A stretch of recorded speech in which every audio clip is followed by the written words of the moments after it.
yung pinsan ko Taon kasi, na ba yan? Ngayon na pa. yung si Nieva, galing siya ng Davao. So, parang hindi ko alam kung ma-denied siya sa visa ba. Last week niya lang nalaman na okay yung visa niya.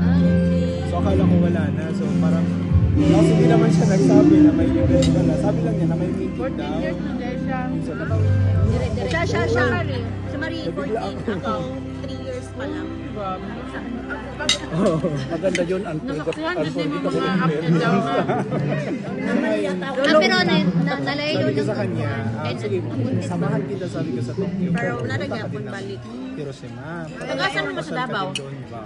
Kuan pa ako. Kasi Ako sa Tagum. Hindi naman kasi Ibalog pa masyado ko. pinupuntahan ata ang Hiroshima naman. Ato tumas. Kasi malayo din ba? Ito talaga niyan.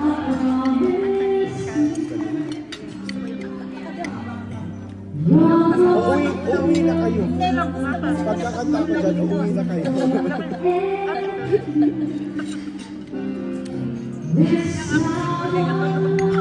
Thank you kayo, Jung lang.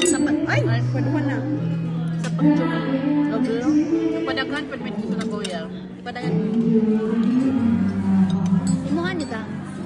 Wala akong mabalo. Asa na ang ano ani? Tuyo. Ganda ng boses mo. Walang tagon class. Ay, mo na. Kina na lang. Kuana ka na ngayon. Lamig kasi uli ubalay. Senior na to, malamig yung boses. Ay, wala kang tubig na. Ngayon ta.